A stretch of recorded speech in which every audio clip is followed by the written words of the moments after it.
Oke, baik. Assalamualaikum warahmatullahi wabarakatuh.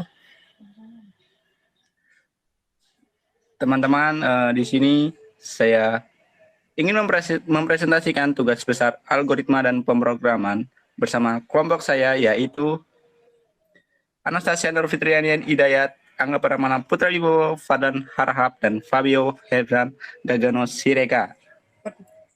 Oke, penasaran kan dengan penjelasan algoritma dan pemrograman kali ini? Oke, mengenai spesifikasi penjelasan singkat program, program ini yaitu membuat aplikasi untuk memesan tiket bioskop dengan menampilkan daftar tiket bioskop. Fungsinya itu satu, mendefinisikan sebuah fungsi, yang kedua perulangan perintah yang digunakan untuk melakukan literasi dari sebuah nilai, sekuensi atau data koleksi pada Python seperti list, string, dan lain-lain. Yang ketiga ada if, merupakan kondisi utama, dan yang keempat elif, yang yaitu kondisi kedua. Yang kelima ada else, yaitu kondisi ketiga. Cara kerja ini, user membuka aplikasi, lalu setelah itu user diminta untuk memasukkan banyak tiket yang ingin dipesan. Selanjutnya, masukkan kode film yang ingin ditonton, lalu memasukkan kode kursi, waktu menonton film, dan jumlah pembayaran. Yang terakhir, setelah melakukan semua pembayaran atau tekan enter untuk mencetak tiket. Oke, baik. Bagaimana sih cara memesan tiket melalui program Python yang akan dijelaskan oleh teman saya Anastasia Nurfitriani Hidayat? Iya, benar. Baik, terima kasih Angga atas waktunya. Kesempatannya, di sini saya akan menjelaskan tentang codingan program pemesan tiket bioskop. Nah, pertama ini ada dev anggota, yaitu fungsi dev anggota ini untuk mencetak judul, ada dan nama kelompok. Kemudian kita diarahkan untuk menekan tombol enter, yaitu tekan tombol enter itu untuk melanjut ke fungsi selanjutnya. Nah, kemudian ada fungsi selanjutnya itu dev nama film. Nah, dev nama film ini menggunakan input OS. Input OS ini adalah sistem untuk mengclearkan sprint. Yang di sini itu untuk mencetak kode film, kode kursi, dan waktu yang dipilih untuk menonton film tersebut. Nah, kemudian ada fungsi tiket. Nah, fungsi tiket ini adalah fungsi utama pada program ini, yaitu karena pertama membutuhkan metode file, yaitu dengan with open tiket txt w plus asvel. Mengapa menggunakan asvel? Karena asvel ini dimaksudkan untuk penamaan variabelnya. Kemudian ada di bawah with open ada variabel file, yaitu dibuka dengan metode open, lalu ditambahkan w atau write, lalu n di sini itu bersifat integer untuk menganalisikan berapa banyak tiket yang dibutuhkan. Kemudian pada program ini membutuhkan perulangan, yaitu di for in range, dari 1 sampai n plus 1, yang artinya perulangan dimulai dari 1 sampai banyaknya n plus 1. Nah, selanjutnya ada print n tiket ke i.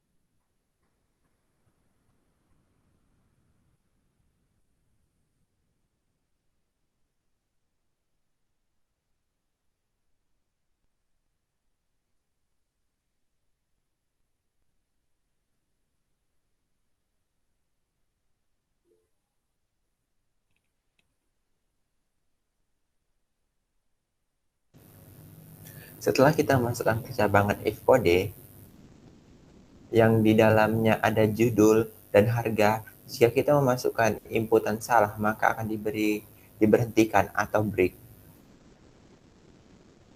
Di sini juga kita membutuhkan variabel bayar, yaitu untuk memasukkan jumlah pembayaran. Lalu kita membutuhkan variabel total untuk proses di mana nanti akan menghitung kembali dari variabel bayar. Mengapa ini ditambahkan integer? Jadi setiap variabel karena yang dulunya string di sini kita konversikan menjadi integer sehingga menjadi sebuah angka. Next, ini variabel dimasukkan untuk mencetak program kita ke sebuah file. Mengapa ini ada kurung kurawal? Itu berfungsi untuk mencetak di sebuah file yang sesuai format yang dimasukkan si user. Tekan enter.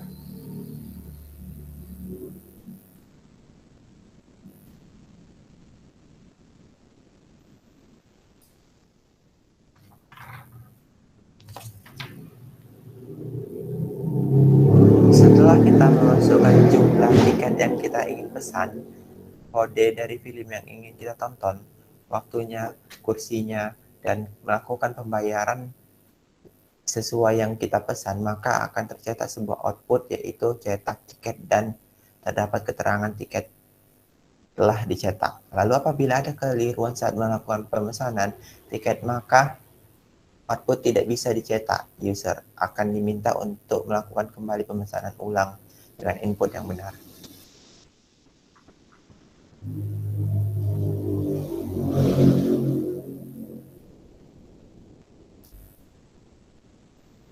Tekan enter. Mas, jumlah tiket yang kita masukkan adalah 1.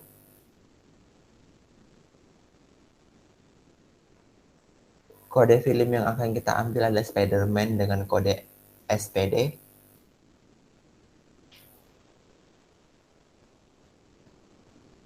Kode kursi yang akan kita gunakan adalah F4. Waktu yang kita gunakan adalah 15.25 sampai jam 18.00.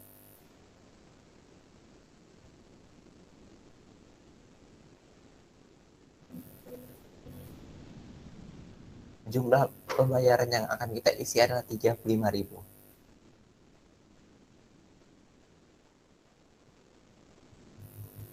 Tekan enter untuk mencetak tiket. Jika tiket telah dicetak, silakan ambil pada file. Jika kita masukkan inputan yang salah, maka dia akan menyuruh kita untuk melakukan pemesanan ulang.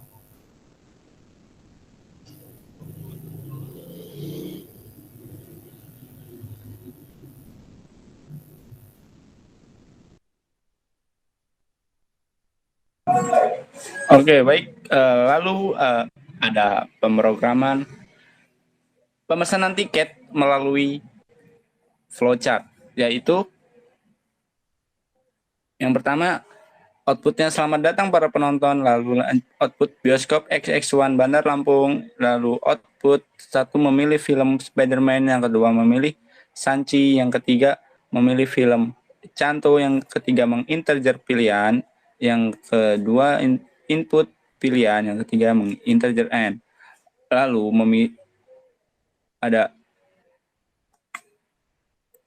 kecaman itu pilihan yang ke satu output memilih film Spider-Man, output masukkan jumlah tiket, yang ketiga input n, integer array, lalu integer i. Yang kedua memasukkan pilihan yang kedua yaitu film Sanchi, outputnya memasukkan jumlah tiket, lalu input n, integer array, integer i. Yang ketiga melakukan pilihan film yang ketiga memilih film Ecanto, memasukkan jumlah tiket, lalu input n, integer array, dan integer i.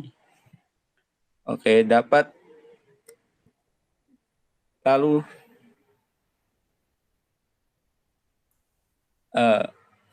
yang selanjutnya nih ada penjelasan singkat RStudio. Bagaimana kalian?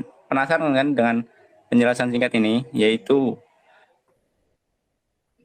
ada operator sama dengan name equal x sama dengan y, yang selanjutnya not equal x sama dengan y, greater than x lebih besar y, less than x lebih kecil y, greater than or equal to X lebih besar sama dengan Y, less than or equal to X lebih kecil sama dengan Y.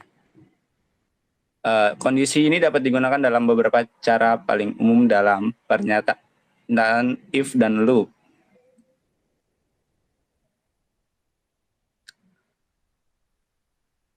Oke, yaitu ada lanjutan RStudio vektor. Vektor hanyalah daftar item yang bertipe sama untuk menggabungkan daftar item ke vektor menggunakan fungsi C dan dipisahkan item dengan koma. List di R dapat berisi banyak tipe data berbeda di dalamnya. List adalah kumpulan data yang dipesan dan dapat diubah. Lalu matrix adalah kumpulan data dua dimensi dengan kolom dan baris. Kolom adalah representasi vertikal data, sedangkan baris adalah representasi data horizontal. Yang selanjutnya ada array. Array adalah jenis-jenis data yang seperti matrix, tapi bisa mempunyai lebih dari dua dimensi.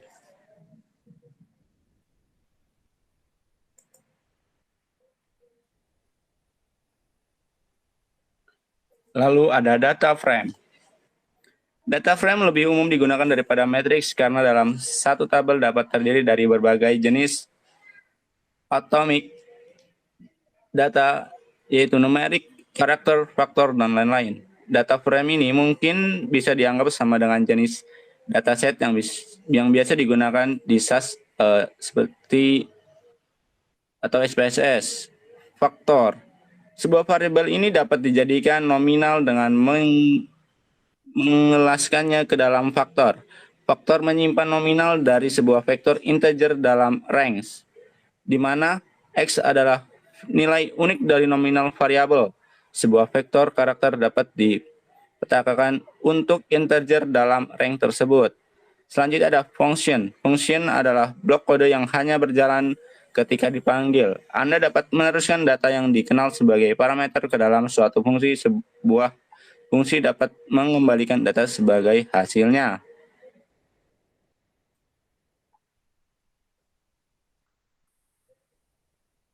Oke, baik. Bagaimana? Penasaran kan dengan pemrograman RStudio yang akan dijelaskan oleh teman saya Fabio. Terima kasih Angga atas waktunya. Saya akan menjelaskan beberapa program yang saya buat di RStudio. Ini adalah yang pertama. Saya akan membuat data frame dari dua buah data. Yang pertama ada buah. Data ini bersifat car atau karakter. Ini ada beberapa nama buah: mangga, jeruk, manggis, stroberi, dan anggur. Yang kedua ada jumlah buah. Ada 5 item di sini. Ini menyangkut nama-nama di atas. Mangga dengan jumlah 50, jeruk dengan jumlah 34, manggis dengan jumlah 21, stroberi dengan jumlah 55, dan juga anggur dengan jumlah 63. Kita akan membuat sebuah data frame dengan rumus info panah kiri data.frame. Itu adalah rumus dari RStudio untuk membuat data frame di mana item yang dibuat adalah buah dan jumlah buah. Kita akan merun dari line pertama. Berikut adalah data frame yang dicetak dari dua item, yaitu buah dan jumlah buah. Selanjutnya kita akan membuat vektor baru sebagai representasi rasa buahnya.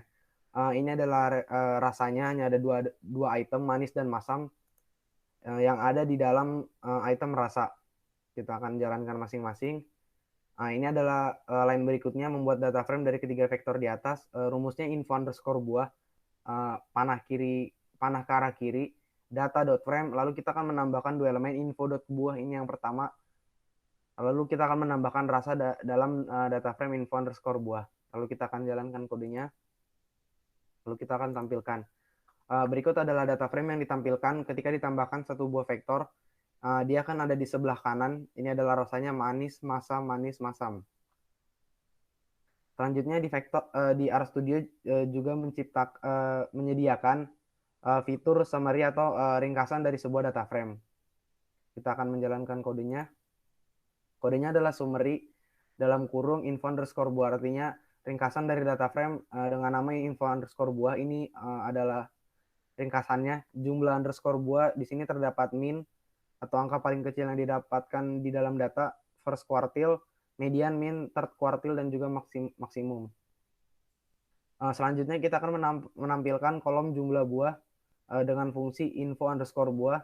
Terus ada tanda dolar yang artinya merujuk pada baris jumlah underscore buah. Kita akan jalankan. Ini adalah hasilnya. Lalu kita akan tampilkan kolom rasa dengan rumus info underscore buah tanda dolar rasa. Selanjutnya kolom buah dengan rumus info underscore buah lambang dolar buah. Selanjutnya itu ada program mengakses item dari data frame. Ini rumusnya. Kita gunakan di sini ada 3 item, training, pulse, dan duration. Di training ini terdapat jenis data yang berjenis char. Ini pulse dan duration yang berjenis string. Kita akan jalankan programnya. Lalu kita akan mengambil data frame. Data frame pertama yang itu tentang training. Ini isinya string, stamina, dan other. Tercetak juga di sini. Selanjutnya kita akan menampilkan training juga dengan perbedaannya yang ini menurun ke bawah, yang ini berbaris ke arah samping gitu. Selanjutnya kita dapat menambahkan baris dengan fungsi rbin buka kurung tutup kurung. Ini data frame yang di atas tadi. Kita akan jalankan. Lalu kita akan menambahkan rumus tambah baris dengan judul rumus new underscore row underscore df dengan rumus rbin dalam kurung data frame c strength dan juga 2 angka 110. Ini artinya kita akan menambahkan jenis data strength ke dalam data frame yang tadi. Kita akan jalankan kodenya dan ini adalah hasilnya gitu. Ini hasilnya ada di bawah. Dia sesuai dengan karakteristik data, karakteristik antrian. Lalu kita juga bisa menambahkan kolom ke dalam data frame dengan rumus cbin. Ini adalah data yang pertama tadi sebelum ditambahkan kolom. Kita akan menambahkan baris. Ini adalah datanya. Kita akan run. Lalu kita akan menambahkan kolom dengan rumus cbin. Ini adalah data yang akan ditambah step dengan 3 angka. Lalu kita akan mencetak. Ini adalah datanya. Datanya akan ditambahkan ke samping kanan beserta dengan angka-angka yang ada di dalam inputannya. Selanjutnya kita dapat menghapus kolom dan baris dalam data frame. Ini adalah data frame yang tadi dengan rumusnya data underscore frame underscore new panah ke arah kiri, data underscore frame menghapus kolom 1. Lalu kita akan mencetak data frame yang telah dihapus kolom dan juga barisnya. Ini adalah datanya. Selanjutnya kita juga dapat menentukan jumlah baris dan kolom dalam data frame. Ini adalah data yang pertama tadi dengan rumus dim data underscore frame. Ini dia hasilnya. Kita juga dapat menggabungkan 2 data frame secara vertikal. Ini data yang pertama dan ini data yang kedua. Kita akan menggabungkan kedua datanya. Kita run kodenya. Lalu kita akan mencetak kedua data yang telah digabungkan. Berikut data yang telah digabungkan. Dia digabungkan, ini data yang pertama 1 sampai 3. Data yang kedua adalah angka 4 sampai 6. Selanjutnya kita dapat membuat vektor dari data. Ini adalah vektor numerik. Ini dengan jumlah buah data yang paling atas tadi. Kita akan jalankan kode pertama lalu mencetaknya. Ini adalah vektor numerik. Ini adalah jumlah buah dari buah di atas tadi. Selanjutnya kita akan mencetak vektor karakter dari data rasa. Lalu kita akan mencetaknya. Ini adalah data tadi manis, masam. Kita juga dapat membuat struktur data faktor dari semua vektor dengan rumus faktor dalam kurung vektor underscore karakter. Ini dari data yang di atas ini. Kita akan run kodenya. Terdapat dua jenis vektor karakter, yaitu manis dan masam. Lalu kita juga dapat membuat vektor jumlah buah yang dibeli. Ini ada buahnya dan ini ada jumlah buahnya. Nanti dia akan tercetak nama buah yang di atas, lalu jumlah buahnya yang ada di bawah. Kita akan cetak. Ini adalah hasil outputnya dari vektor jumlah buah yang dibeli. Selanjutnya kita juga dapat menentukan panjang sebuah vektor menggunakan fungsi length buka kurung tutup kurung. Dari data jumlah ini kita akan menentukan panjang sebuah vektor. Kita run. Panjang vektor dari data jumlah adalah 5. Kita dapat menentukan data yang bersifat missing value atau tidak bernilai dengan rumus is.rsv NA dari data jumlah. Ini adalah data buah yang tadi. Data strawberry dibuat NA untuk membuat dia dapat tidak terdapat nilainya. Kita akan jalankan. Mangga, jeruk, manggis dan juga anggur itu mendapatkan nilai false karena mereka terdapat nilai di dalamnya. Sedangkan rumus mencari data yang tidak terdapat nilainya lalu diberi label true. Selanjutnya yaitu contoh penggunaan list. Ini adalah nama buah. Lalu ini hasil cetaknya. Selanjutnya membuat tipe data matriks dengan fungsi. Ini adalah kodenya lalu akan di-run. Data akan terbentuk menjadi sebuah data matriks dengan 5 baris dan juga 3 kolom. Ini adalah datanya. Lalu kita juga dapat membuat program untuk mengecek ketersediaan buah. Buah yang diambil dalam program hari ini adalah buah jeruk. Jadi sistemnya kita akan diminta untuk memasukkan angka ke dalam X dengan kode readline dalam kurung prom sama dengan masukkan jumlah buah. Kita akan diminta untuk memasukkan jumlah buah. Lalu program akan menjalankan ke if, else if, dan juga else. Jika angka yang kita masukkan kurang dari 0, maka dia akan mengeluarkan kata buah sudah habis. Jika kita memasukkan angka kurang atau sama dengan 50, jawabannya buah tersedia. Jika kita memasukkan angka lebih dari 50, maka akan keluar output buah tidak cukup. Kita akan coba masukkan jumlah buah. Di sini saya akan mengambil angka 25, lalu enter. Lalu kita akan run kode selanjutnya. Di sini keluar output buah tersedia karena jumlahnya 25, yaitu kurang dari sama dengan 50. Selanjutnya kita akan membuat program perulangan.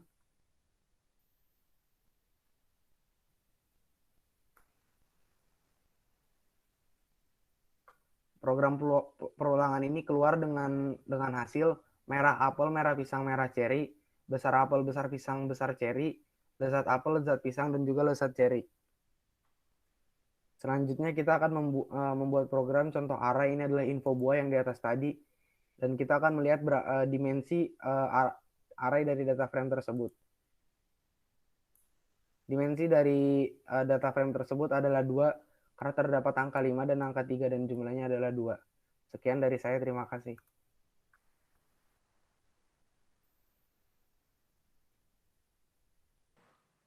Oke, baik, terima kasih. Di video kali ini kita telah membahas berbagai algoritma dan pemrograman, yaitu ada Python, Flogorithm, dan RStudio. Gimana nih? Apakah ada first impression apa sih setelah tadi kita menyimak video ini? Oke. Terima kasih yang sudah menonton video ini. Jika ada komen, bisa komen di kolom komentar ya. Jangan lupa like, share, dan subscribe. Oke, sekian dari kami. Terima kasih. Assalamualaikum warahmatullahi wabarakatuh.